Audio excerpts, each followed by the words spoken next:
Olá, gente. Bom, mais um dia, estamos aqui, mais uma live para a glória do nome de Jesus. E hoje é aquele bate-papo que vamos participar. Então, neste momento, começa a compartilhar com os amigos, com os parentes, pessoas de longe, pessoas de perto, para estarmos juntos por alguns minutos, né? Os minutos que certamente serão relevantes e importantes. Um bate-papo comigo, daqui um pouco o Júnior aparece aí para juntos organizarmos tudo aquilo que você quer saber. E hoje temos alguns assuntos interessantes, como o assunto da semana passada, que falamos bastante sobre, principalmente sobre maldição hereditária, maldição espiritual, maldição adquirida, etc. Tal.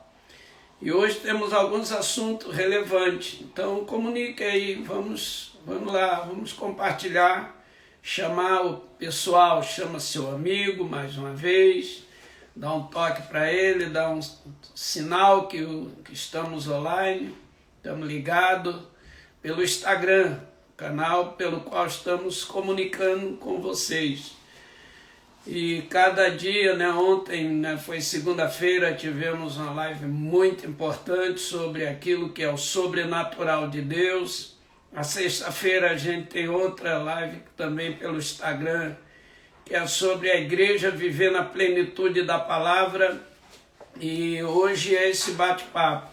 Estamos preparando para a segunda, quarta e sexta. Entramos ao meio-dia para a oração do meio-dia, onde vamos quebrar maldições, vamos encerrar obras das trevas e liberar a luz do poder do nome de Jesus durante os meio-dias, segunda, quarta e sexta. Vamos explicar por que orar meio-dia e por que orar nestes dias. Sempre foi importante esse horário, porque a igreja primitiva orava nesse tempo, e orava 3 vezes ao dia. E ao meio-dia os apóstolos oravam, os profetas oravam, os reis oravam. Ainda hoje o judeu conserva esse horário do meio-dia, porque é um horário relevante e importante. E hoje esse bate-papo que nós queremos que você compartilhe com seus amigos, compartilhe com seus parentes, vamos chamar todos para estarmos ligados nesse canal. Aí o Júnior está chegando, como é que está, Júnior? Tudo bom? E aí, meu povo, tudo bem? Na paz, no fogo, no óleo e na graça. Mais um dia aí para mais uma live de bate-papo para a gente conhecer mais os pensamentos e como o senhor age, né? Como o senhor aprendeu, como o senhor tem de entendimento sobre tantos assuntos hoje tão polêmicos, né? É isso aí. Júnior, antes da gente entrar direto nesse assunto, é importante a gente trazer algumas coisas, né, que falamos naquela semana passada sobre maldições hereditárias, maldição de coisas, e falamos sobre os mandamentos, aquele que guarda o mandamento. Lá não diz os mandamentos, lá diz aquele que guarda o mandamento. Isso. Né? Então Eclesiastes capítulo 8, 5, né? É diferente porque não fala dos mandamentos, e sim do mandamento. Então está falando justamente daquilo que Cristo foi, como ele viveu, e o que ele disse: um novo mandamento eu vos dou, né? Que é o amor pelo irmão, o relacionamento, né? A intimidade um para com o outro, comprometimento não só espiritual, mas social, né? O comprometimento no campo geral. Então, esses mandamentos, ou esse mandamento, é de grande relevância, pelo qual devemos sempre viver. Também falando das maldições, né? Aquilo que era maldito. Então, foi uma semana, foi um dia legal. E hoje, quais são as perguntas que temos aí? Se você quiser falar alguma coisa antes, pode falar. A gente vai começar hoje meio que polêmico, né? Hoje eu tenho 3 assuntos que eu queria falar com o senhor. principalmente, mas desde antes eu quero já mandar para o pessoal aí, a galera que está entrando aí, um abraço para todo mundo aí que está começando a conectar, está me deixando o seu recadinho, seu boa noite. Uma boa noite para todos. Sejam bem-vindos a essa live que é o bate-papo com o pastor Paulo Canuto, bate-papo com Paulo Canuto, né? Para a gente entender e conhecê-lo mais. Desde já eu quero deixar o desafio de perguntem, deixem perguntas aí que a gente vai soltando aqui. Se não conseguir responder nessa live, como a gente tem feito, semana que vem nós estamos embalando novamente os assuntos que ficam em aberto e novos assuntos que surgem. E vamos começar então com o fim da última live, na terça passada, que foi um tema, uma pergunta Quais são deixada. as três que você tem? Quais três você tem? Eu queria tratar hoje, em primeiro lugar, a maldição pelo aborto. O que o aborto gera como maldição, tanto na questão da mulher, no seu útero, e também essa maldição ela pode vir a recair sobre a descendência, principalmente a descendência na parte feminina da mulher. Se vier filhas, até onde essa semente, esse aborto, essa situação dentro do útero foi criada. Outra que eu quero tratar, que eu queria que o senhor pudesse nos elucidar, assim, trazer o seu entendimento, muito sobre os líderes dos dias de hoje, né? A gente tem visto muito relativismo dentro das igrejas, o relativismo do pecado. Eu recebo você do jeito que você está e você se permanece aqui dentro como você está. O importante é ter você aqui dentro do que você lá no mundo, independente da tua vida, independente da tua sequência de vida. Então, isso que a segunda pergunta seria, qual é o seu posicionamento? O que o senhor pensa e como agir nesse relativismo da liderança de hoje em dia dentro das igrejas? Assunto também pesado, assunto complicado, ainda mais porque hoje a gente tem visto muito isso, né, pai? O relativismo do pecado. O que é pecado não é tão pecado mais assim. O pecado pode ser para você, mas para mim não é pecado. Eu crio de um jeito diferente. Graça sem graça, né? Estão pregando uma graça ruim. Na verdade, dai de graça o que de graça recebeste, né? Então, a graça é diferente daquilo que se ouve hoje. Você pode pecar, fazer o que quiser, porque a graça te salva. Então, a graça, ela tem um preço a pagar, né? Ela não pode ser relativa, não pode estar jogada, banalizada como estão banalizando. O cara pode fumar, pode encher a cara, pode fazer tudo que ele quiser, tá tudo bem. Pode, né, ter vida sexual ativa fora do casamento e vai tudo bem. O importante é que esteja aqui dentro. Mas o fato de estar aqui dentro não quer dizer que vai para o céu. Eu acho que a gente tem que se preocupar, não é com o que a pessoa faz, mas com o futuro dessa pessoa. Porque, na verdade, nós, como pregadores e pastores, nós influenciamos no destino final das pessoas. A gente influencia no destino da pessoa. Você pode levar aquela pessoa, destiná-la ao inferno, como destiná-la ao céu. Sim. Agora tem que saber o que fala. Então, essa liderança, essa graça, graça ela pode ser de graça, mas não é barata.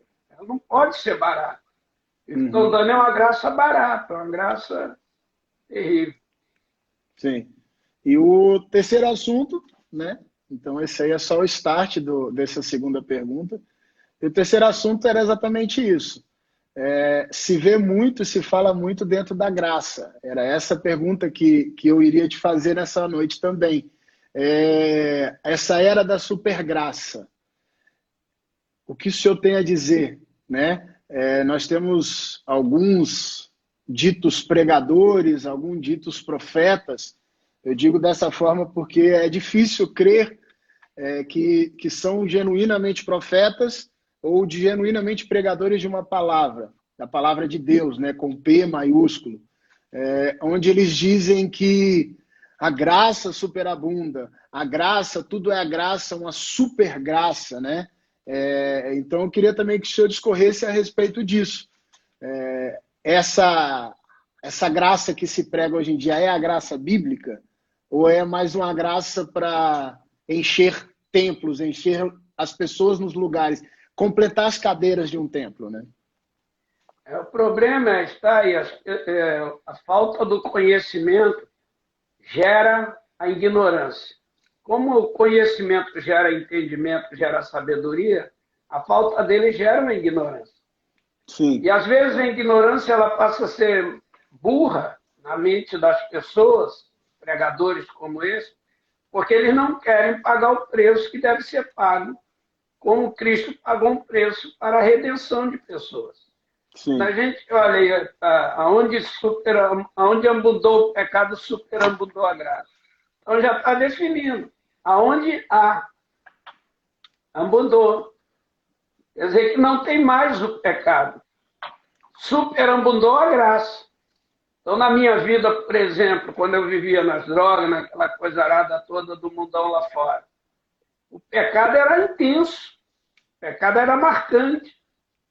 Então, eu vivia induzido pelo pecado. Para mim, não tinha limites. Se tivesse que matar, ia matar. Se tivesse que roubar, ia roubar. Se tivesse que drogar, ia drogar. Beber, ia beber. Então, não tinha um limite. Estava realmente mudando o pecado. Agora, quando a graça chegou, o pecado saiu e a graça superabundou. Dobrou o poder da graça. Para que eu entendesse, no dobrar do poder, o que é um preço que eu deveria pagar pela minha santidade, pelo meu comportamento, pela minha vida, para manter uma vida salva. O problema é que as pessoas esquecem quando Jesus chega no Jordão e João vai batizá-lo um dia antes, né? Foi dado um decreto. No verso 14 diz: e o Verbo se fez carne e habitou entre nós, cheio de graça e de verdade, e vimos a sua glória como a glória do unigênito do Pai. Então, a graça virou um verbo encarnado, porque a graça que Cristo trazia e traz não é uma graça barata, é uma graça que teve um preço, para que esse preço seja responsável. Paulo escreve em Efésios capítulo 2, verso 8, ele diz algo fenomenal.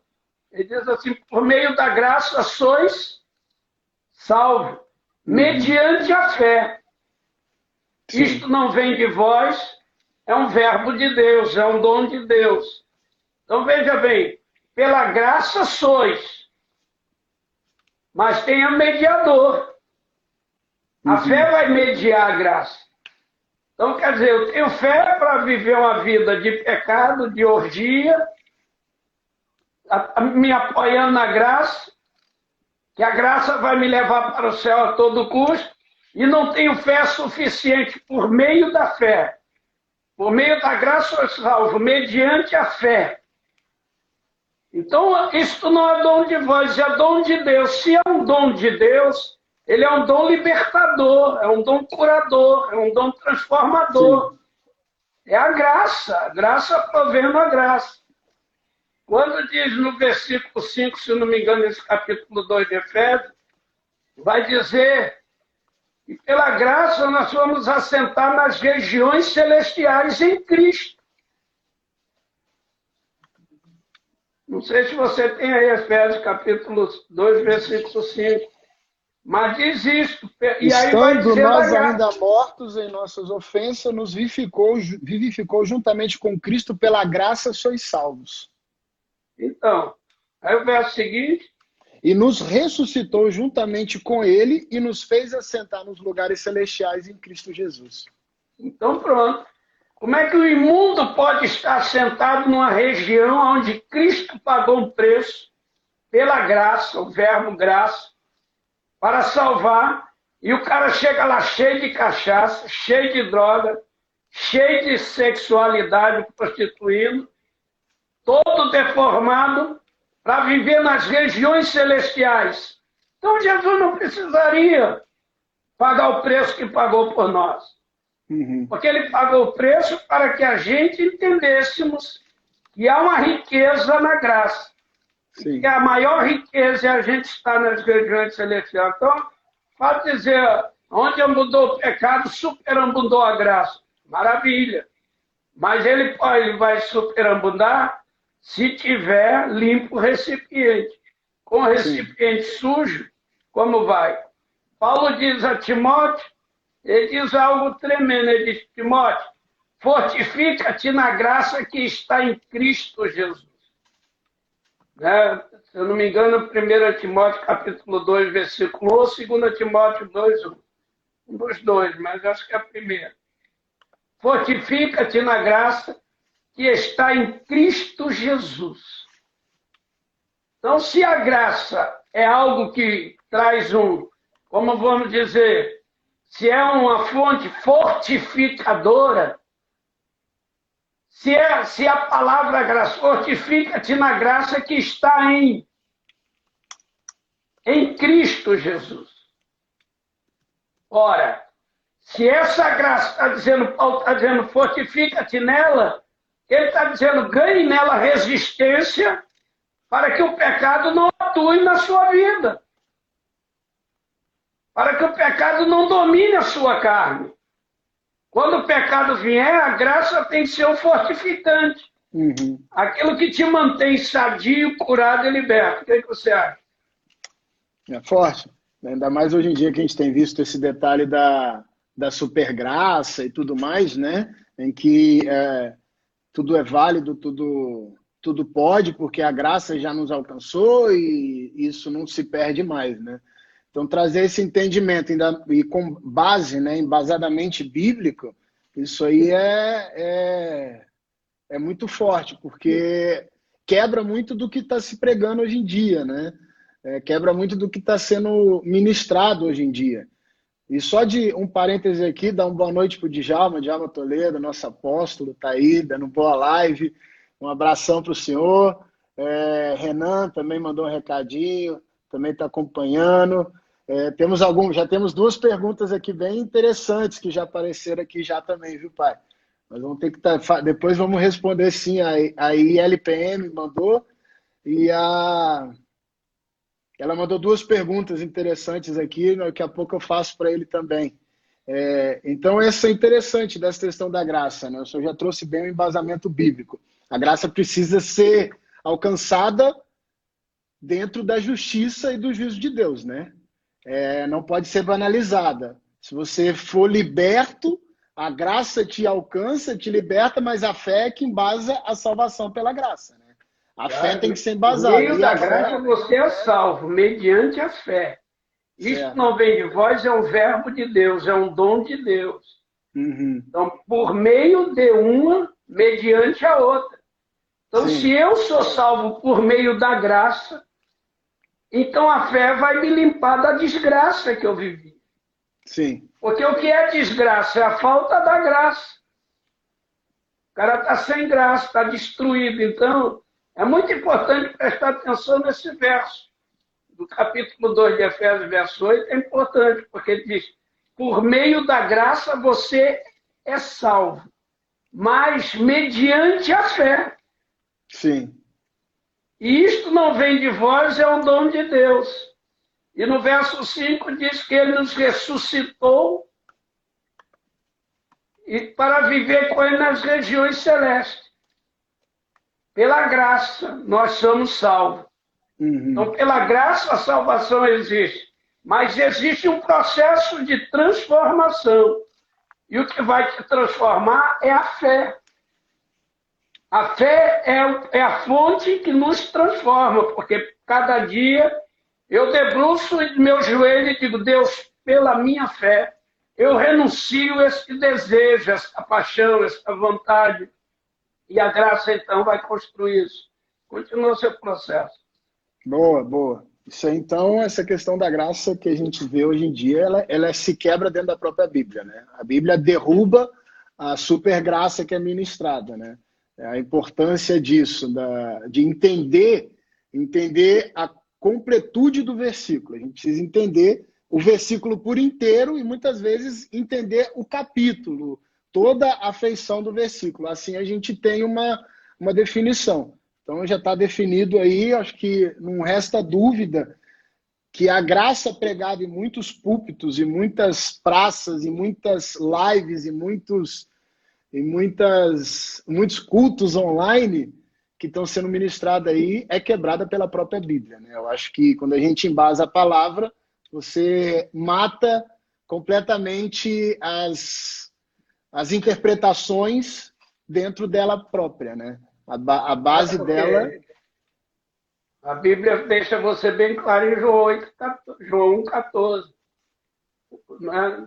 E o Verbo se fez carne e habitou entre nós, cheio de graça e de verdade. E vimos a glória.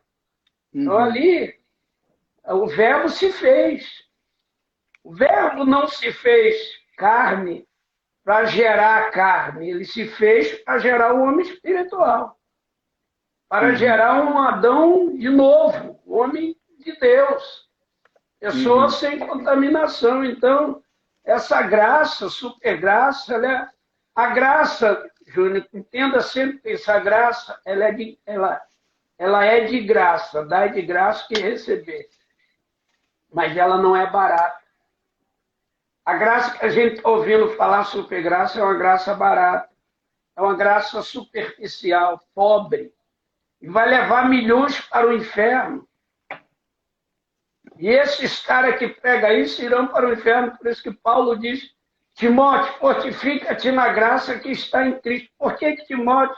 Paulo falava para um jovem Timóteo com menos de 30 anos para assumir o ministério. Demas tinha caído. Evineu Fileto perdeu a graça. Está escrito lá, eles caíram da graça.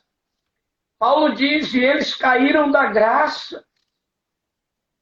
E aí Paulo diz, Timóteo, você fortifica-te na graça que está em. Porque eu preciso me fortificar numa coisa se ela já me abastece do que eu quero. É meus prazeres carnais, meus desejos carnais.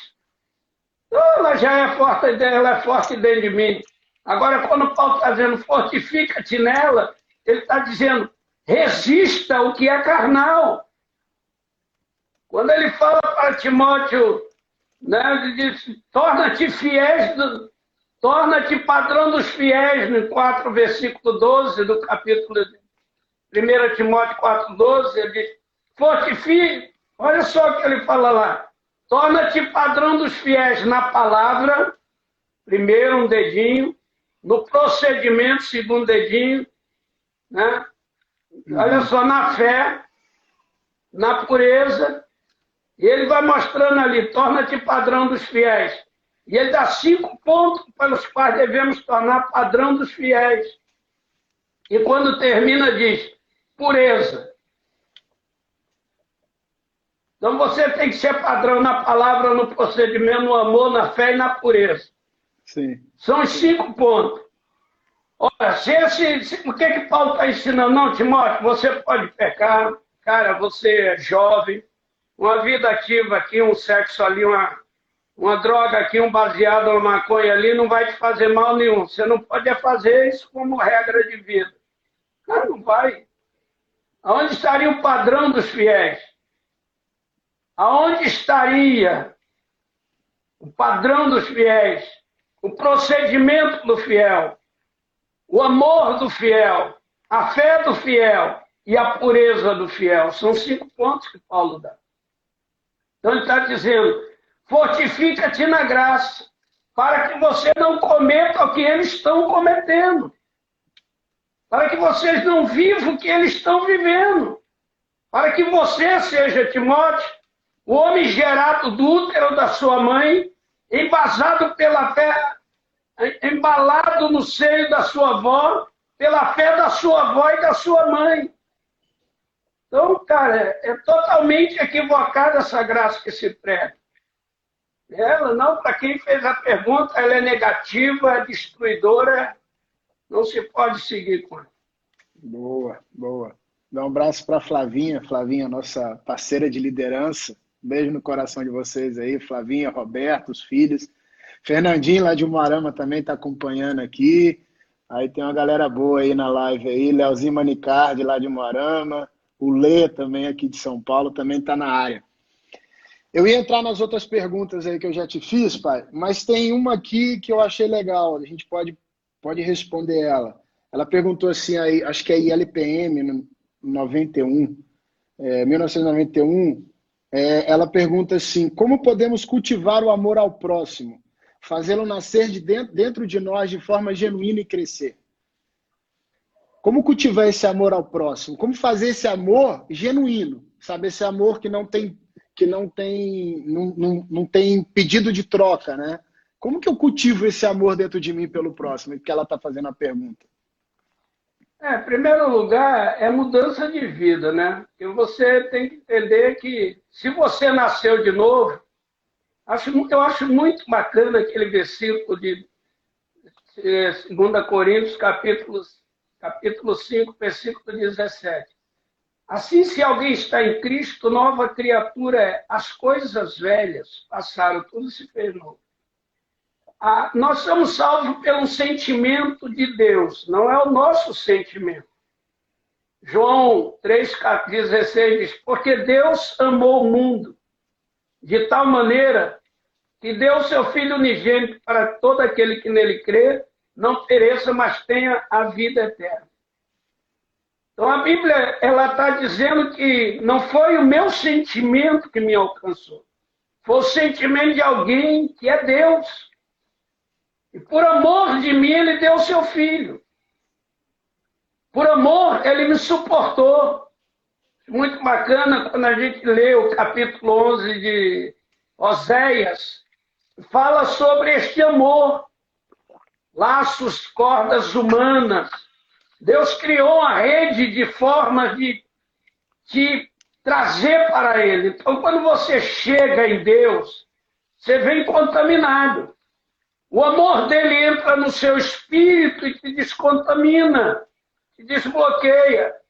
Uma hora que você está desbloqueado, este amor vai ganhar vida dentro de você. E quando ele ganhar vida dentro de você, não quer dizer que você vai ser uma pessoa perfeita, nem uma pessoa sem erro, sem falha, sem seu momento de ira. Mas você vai ser absolvido pelo sentimento do amor de Deus e você vai querer viver esse amor e gerar esse amor. Aí você começa a entender o que é o amor. Não é só um amor ágape, que é o amor de Deus, o eterno amor de Deus. Mas você vai viver o filos, ou filéus, como alguns pronuncia, que é o amor de relacionamento entre pessoas. Tem o ágape, que é o amor eterno de Deus, é o supremo, é divino, devemos tê-lo pela palavra, por Cristo, pela igreja, pelo próximo. Mas tem o amor do relacionamento filos. Aquele que chega, você abraça o irmão, beija um homem, beija o outro, sem nenhum problema. Entendendo? Você não se desgasta, porque você vive o filos, você dá presente, compartilha. A pessoa pecou, você chora com ele. Você se entrega àquele sentimento de relacionamento, porque você está no filos. Este amor, que é muito importante, que Jesus ensinou este amor. Como também o eros, que é o relacionamento, né, chamado aquele que vê a beleza, o encanto da coisa. Mas não é esse que nós estamos tratando. Nós estamos tratando do ágape de Deus, que é o supremo do amor, e o filos, que é o relacionamento entre pessoas. Eu não posso pegar e viver só o ágape. A Deus, meu amor é ágape, meu amor é ágape. Glória a Deus, porque temos o ágape dentro da gente. Mas o ágape é de Deus. Porque Deus, ele vive num ambiente em que ele é onipresente, onisciente e onipotente. Então, Deus nunca vai ter culpa, nem sentimento de culpa por nada que ele faz. Deus, seu ágape. Porque ele é onisciente. Deus não é passado e nem futuro. Deus é eternamente presente. Então ele sabe o que o cara vai cometer daqui a um mês, daqui a uma hora, daqui a um minuto, daqui a 10 anos. Ele sabe que o cara cometeu tudo para trás.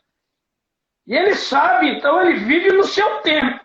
Ele se move pelo ágape. Agora eu não tenho esta virtude de Deus. Eu tenho que entender que eu sou limitado, passa ira dentro de mim, passa angústia dentro de mim, passa desejo por dentro de mim. Então eu tenho que entender. O filho banhado pelo ágape é igual um amor que me leva a perdoar, entender, abraçar quem me feriu, quem me machucou e dizer: Deus está contigo, não tem problema, vamos esquecer isso, esquecer de verdade, no sentido arquivar. O amor é... Né? Nós não temos tempo de passar tudo isso, mas é muito forte. A gente até na live passada sobre a igreja vivendo a plenitude da palavra, nós falamos sobre isso. Sim. Sobre o amor. É a questão do amor, né? Esse amor, para a gente cultivar o amor ao próximo, seria primeiro entender o amor de Deus por nós, né? O ágape. Aí, partindo do ágape, a gente consegue cultivar o amor pelo próximo, dar sequência nesse amor, né? Fazer esse amor mais verdadeiro, mais justo, mais profundo, né? Aí isso consegue ser um amor genuíno dentro de nós, e aí esse amor vai crescer, porque nós entendemos o amor do Pai e sabemos a importância desse amor para nós, e como filhos de um Pai amoroso, a gente ama o próximo, né? Seria mais ou menos nessa linha, né? É porque se a gente diz que ama a Deus, a quem a gente não vê, João escreveu das suas cartas. E diz que odeia o irmão a quem vimos. Então, quer dizer, a gente entende o ágape para Deus e não entende o ágape para o irmão. Então, eu preciso ter ali a filos, porque ela me refina. O amor filos é um amor de refinamento. É um amor importante. Se ele não existir, o ágape, ele joga juízo. Porque ele é divino. Ele é de Deus. Deus não tem culpa, Deus não sente culpa. Agora, mesmo eu fazendo mal a uma pessoa, gritando, soltando uma palavra fora do tempo, eu logo vou sentir culpa. Então, eu vou precisar do filos para ele me refinar, diminuir a minha culpa para que eu vá até aquela pessoa e fale: cara, eu errei, me perdoa, tem misericórdia de mim. Ou esperar a pessoa chegar a mim e falar: cara, o que você fez? Você me feriu.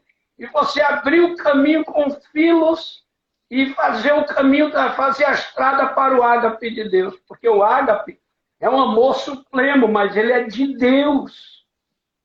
E as pessoas querem ter e viver intensamente o ágape, não tem como. Você precisa do amor que dose ele dentro de você, que é o equilíbrio do relacionamento e entendimento. Ninguém é obrigado a ser perfeito porque eu quero que ele seja perfeito. Sim. Cada um tem o seu modo. E o amor é um discurso muito longo isso aqui também. Sim. Mas o amor mais... Pode falar. Não, deu uma base, né? A gente tem que entender a base desse amor, né? Entendendo que a base do amor está dentro do ágape, dentro do amor do Pai, né? Do amor por Deus. Esse amor se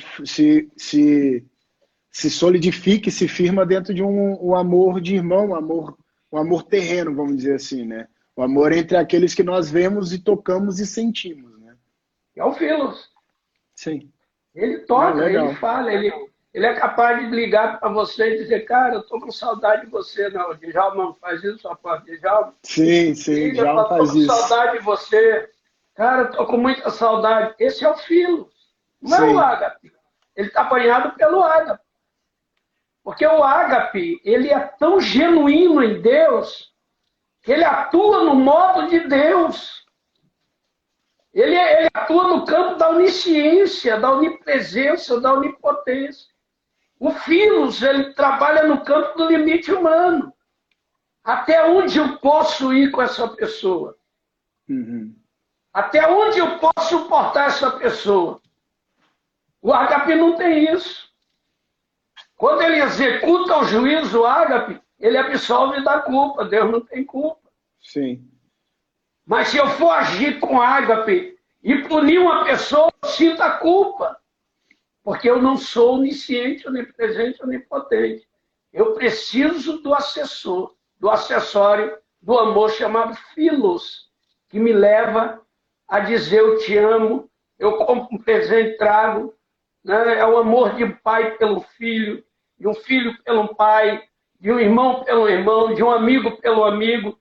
E conforme a intensidade do relacionamento, esse amor, filos, ele fica mais agudo, mais profundo. É o amor dele por Jesus Cristo.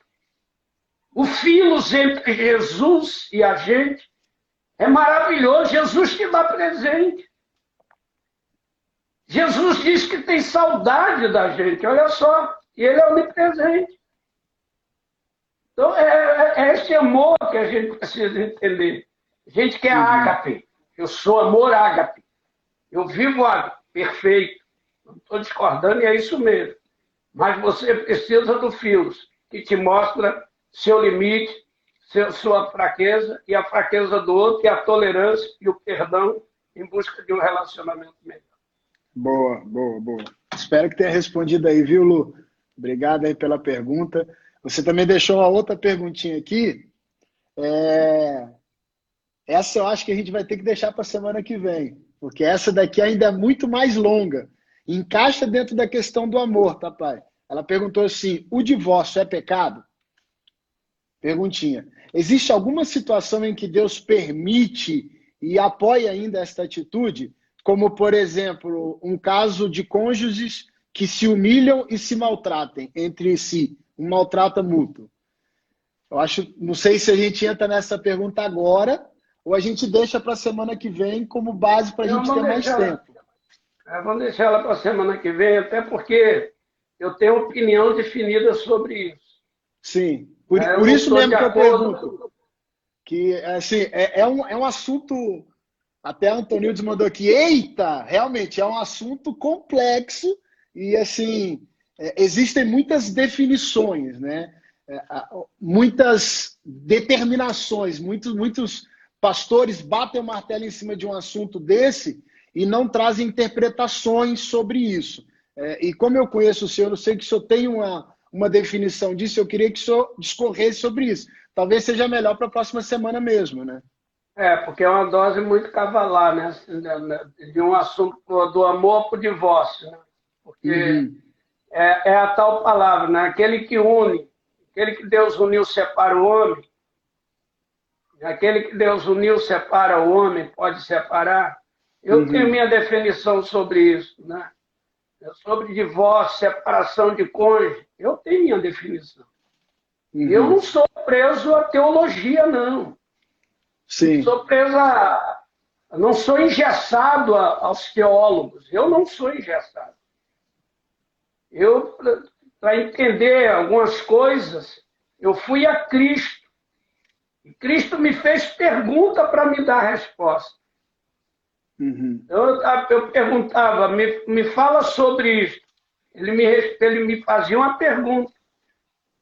E dentro da pergunta é que a resposta vinha. Então, por exemplo, só uma coisa. Aquele que Deus une separa o homem. Cara, o homem não pode separar o que Deus uniu. O que Deus uniu. Então, tá bom, o que Deus uniu. Todo mundo que casou sem ser evangélico casou com o diabo? Foi o diabo que uniu eles? Forte. É uma questão a perguntar. É forte, realmente. Então você chegou na igreja agora, porque você casou lá, então o seu casamento não serve mais? São tudo interrogações. Né? É forte. Isso requer um cuidado para responder. Acho melhor a gente puxar para a semana que vem, porque isso vai ser... Talvez a gente gaste quase a live da semana inteira, da semana que vem. Vou ter que interrogar meu apóstolo, porque de repente vai responder coisa meio pesada. Então, para mim responder isso ao nível do que eu conheço, e creio, está definido dentro de mim, eu tenho que primeiro consultar o meu apóstolo. Sim, sim. Se ele falar que eu posso liberar o que eu tenho dentro, eu libero. Se ele falar, vai devagar, cara, eu vou pisar na casquinha de ovos. Porque é importante a gente entender exatamente isso, né? Até essa sua fala, né? A gente está sob uma liderança apostólica e sendo submisso e sob esta liderança apostólica, a gente não pode sair falando o que quer, né? A gente tem que estar em alinhamento. Não, exatamente. Não é porque eu tenho um pensamento que eu vou falar do meu jeito, né? Então vale a pena. E o pessoal está discorrendo aí, o pessoal já entrou na questão do divórcio aí, se vale, se não vale, como funciona, até onde se aceita, até onde é aceitado. O pessoal está discorrendo aí, já estão num debate aqui. Mas, gente, vamos fazer o seguinte. O pau quebra sobre isso aí, o pau vai quebrar. Semana que vem, vamos falar sobre esse assunto, mas não deixa de acompanhar a semana que vem. Vamos tocar nesse assunto dentro da semana que vem. Nós temos 20 minutos ainda de live. Lu, a gente pode fazer desse jeito? Semana que vem a gente responde essa sua pergunta, tá? E aí a gente dá sequência nesse assunto, que aí vai ser mais amplo e a gente pode gastar mais tempo, porque já estamos faltando 20 minutos para acabar a live, gente. É muito rápido. A coisa flui, que é uma maravilha. Então, dentro disso, nós vamos falar agora também, terminar essa questão na pergunta da semana passada. Eu nem sei se a Renata vai estar aí, que foi ela que fez a pergunta semana passada sobre o aborto. Mas aborto gera maldição? E como gera maldição? Qual é a maldição gerada sobre o aborto? Eu queria que o senhor falasse isso, talvez em 10 minutos a gente consegue falar sobre isso, não sei. É difícil, mas... Mas puxa pelo menos uma resposta baseada na Bíblia. Aborto. O que o senhor pensa sobre isso, aborto? Hoje as igrejas, muitas igrejas, muitos líderes, não vou dizer igreja, mas muitos líderes evangélicos têm defendido o aborto. Até 3 meses, como alguns cientistas dizem, que até o 3º mês não é um ser humano em formação, é apenas embrionário, é algo que não tem vida, que ainda está gerando. A partir do 3º mês é vida. Então, eu queria que o senhor discorresse sobre isso, explicar para a gente, baseadamente na Bíblia, aborto, mesmo que seja com 1 semana de gestação, mesmo que seja com um dia que você descobriu, é pecado, é errado, gera maldição? Olha só, existe aborto e aborto, né? Então a gente tem que primeiro parar e pensar. Existe o aborto espontâneo, que a mulher, às vezes, por motivos clínicos, físicos, orgânicos, ela joga fora o feto. Com menos de 1 mês, menos de 1 semana, ela pode até um sangramento e nem saber que, de repente, abortou. Né? Mulheres que têm que segurar, às vezes, e tal, e os médicos lutam, mas ela acaba abortando e o feto não tem vida. Então, esses espontâneos, ele não gera nenhum tipo de castigo, nenhum tipo de punição, nenhum tipo de... Pode causar lesão até interno, porque tem a tal da lavagem, tem a tal do raspamento, é uma série de coisas. O aborto espontâneo, a mulher passa por um tratamento, conforme o aborto, severo. Agora, o aborto provocado, cara, isso não tem nem dúvida, não importa se tem um dia. É que nem tomar pílula do dia seguinte. Então, vai lá, a mulher faz sexo com o homem, vira à noite, aí no dia seguinte ela toma uma pílula para que, se ela engravidou, ela vai ficar livre, porque a pílula vai liberar o hormônio que ela precisa, que é o seu sangramento menstrual a cada 28 dias. Então, olha só a loucura. Então, não importa. Deus quer preservar, preserve antes. Né? Quer tomar um medicamento para não engravidar, faça antes. Aí sim você está preventivamente protegido. Agora, você criar o curativo é a doença que já instalou. Então, existe o preventivo. E o preventivo bloqueia tudo aquilo ali. Agora, fez sexo, aí toma a pílula chamada do dia seguinte. Então, de qualquer forma, se ela engravidou, ou o cara engravidou aquela mulher, e os dois de comum acordo, eles vão passar por consequências. Agora, quando o aborto é provocado, tem um versículo na Bíblia, que eu olho para esse versículo, eu tenho, assim, 41 anos lendo esse capítulo. Eu leio esse capítulo, e você pode até ver, é no livro do Gênesis, capítulo 38 do Gênesis. Gente, esse capítulo ele deveria ser lido, relido, estudado com a igreja. Porque aqui a gente tem detalhes de úteros que estavam contaminados, foram desbloqueados para poder gerar um propósito de Deus. Aqui, 2 gêmeos vai sair de um útero, que útero, porque Deus teve que fazer aquilo tudo. Tamar casa com o filho de Judá. E esse filho mais velho de Judá cria um problema, era um cara complicado, um cara cheio de pecado, cheio de transgressão, e Deus tem que matar esse cara, ou permitir a morte dele. Então Judá chama o seu filho, o irmão dele, né, de Onã, ele chama o irmão dele para viver com Tamar, casar com Tamar, para gerar filhos para o seu filho que Deus rejeitou e matou. Porque esse filho era delinquente, cheio de problemas, cheio de pecado.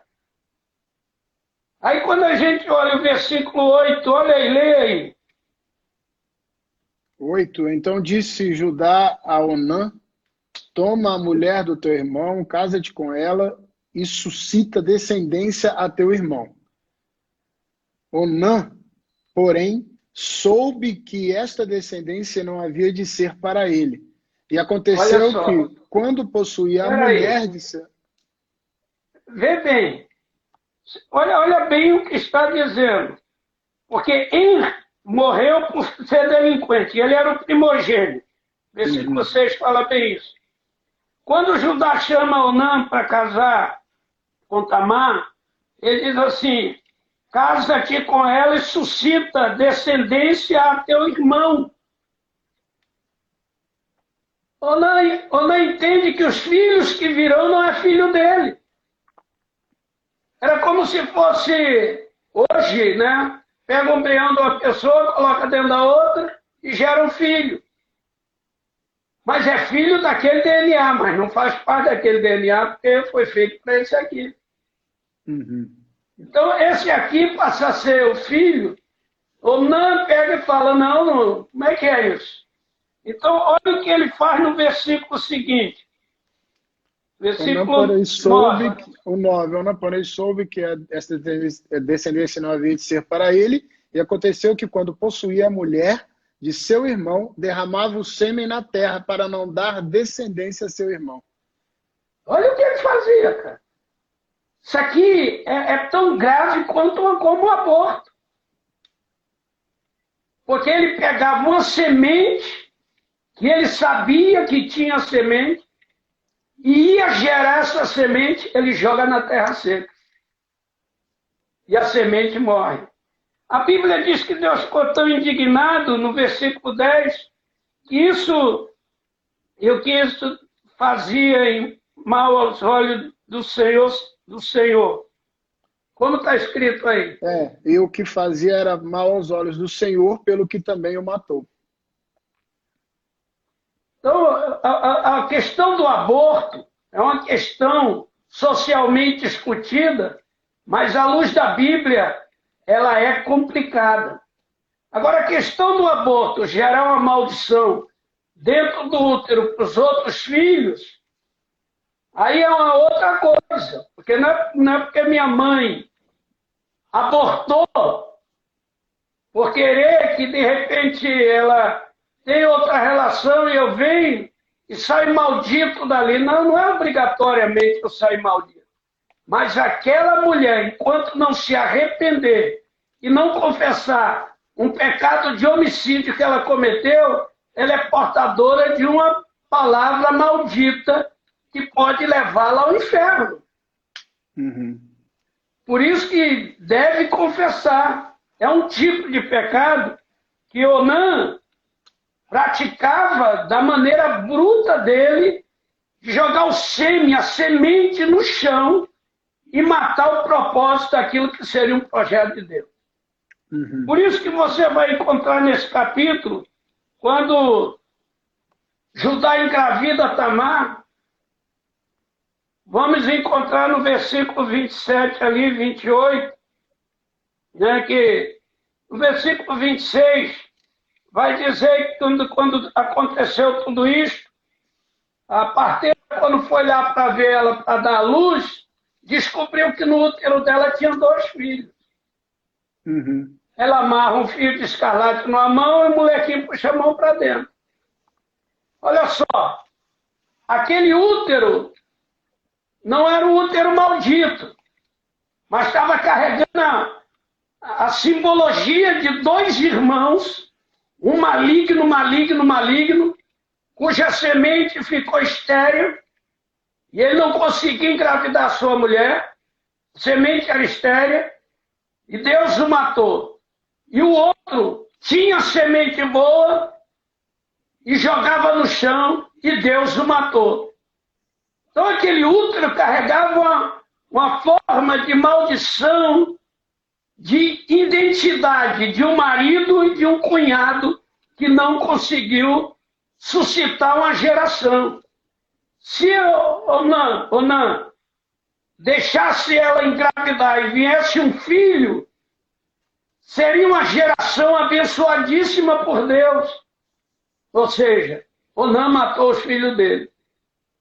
Ele criou uma forma de aborto. Uhum. Esse é o problema. Aí no versículo 28 vai dizer que menininho colocou a mão para fora e foi amarrado um fio de escarlate na mão dele, ele puxou para dentro. Esperava que ele iria nascer, mas quem nasceu foi o outro. Então é como se Deus fizesse assim, olha, o útero mesmo sendo passado por uma sequência de maldição, a hora que ele chegar em Cristo Jesus, ele passa pelo processo da remissão, da restituição. E esses 2 caras, que nasce, o que amarrou a mãozinha, puxou para dentro, empurrou o Pérez para fora, eles vão estar na genealogia de Jesus Cristo.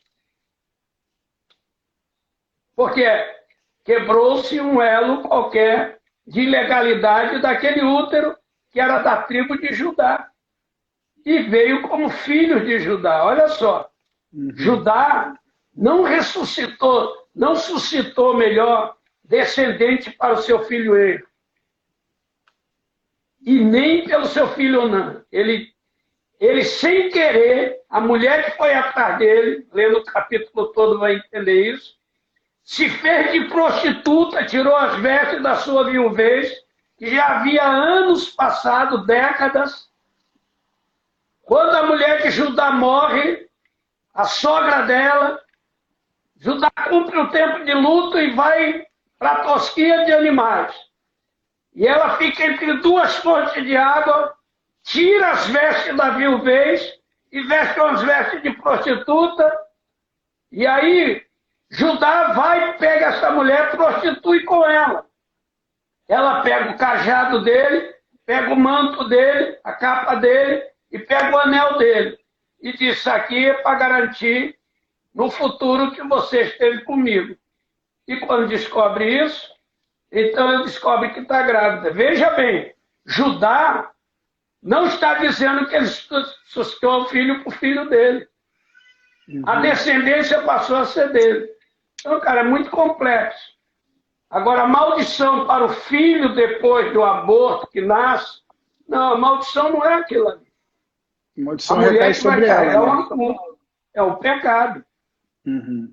O meu pecado, cara, não pode te destruir. Uhum. Quando você coloca a sua vida no altar. Agora, o meu pecado vai me punir. Sempre vai me punir. Então, ela pode até ganhar um útero e aportar um filho e ficar estéril para sempre. É um aborto que ela faz. Então, é mais ou menos por aí. Não é maldição. Uhum. É a culpa do pecado. É crime. É pior do que... No meu entender, é mais violento que a maldição. Sim. Porque a maldição, de repente, se uma pessoa chega maldita perto de mim, eu estou cheio do Espírito Santo, eu quebro a hereditariedade da maldição. Eu levo aquela pessoa pela fé a entender que é perdoado. Agora, o aborto provocado é crime. Matou alguém que Deus gerou. Matou alguém que Deus gerou. Não importa o tempo. O aborto sempre será crime diante dos olhos de Deus. Isso aí. Porque aqui não existe um texto mais bonito do que esse. Uhum. O que você acha? Eu sei que o tempo está no fim, mas... Tá, falta 4 minutinhos. Não, tá bem respondido, realmente. É um crime, não é um crime contra a mulher, é um crime contra outra pessoa também, né? São dois crimes. Ela está cometendo um crime contra o próprio corpo e cometendo um crime contra um outro ser humano. é o filho. É um assassinato, é o filho dela, né? É importante. A Josimara mandou um recado. Matricida, né? Se fala matricida. Sim, matricídio.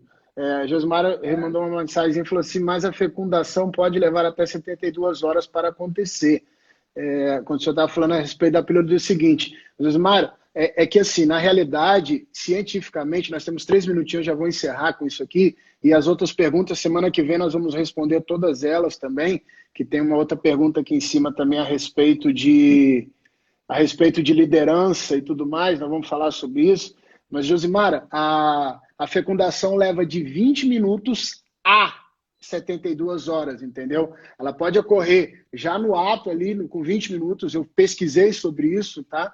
Então, ela pode acontecer já 20 minutos após o ato sexual, né? O coito, né? A ejaculação, e aí ela pode ocorrer 20 minutos após, porque é o tempo que o espermatozoide demora para chegar e penetrar totalmente o óvulo, né?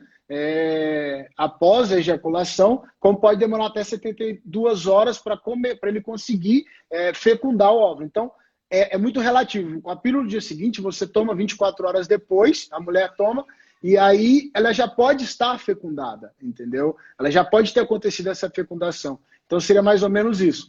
Falta 2 minutinhos, eu vou encerrar minha parte por aqui.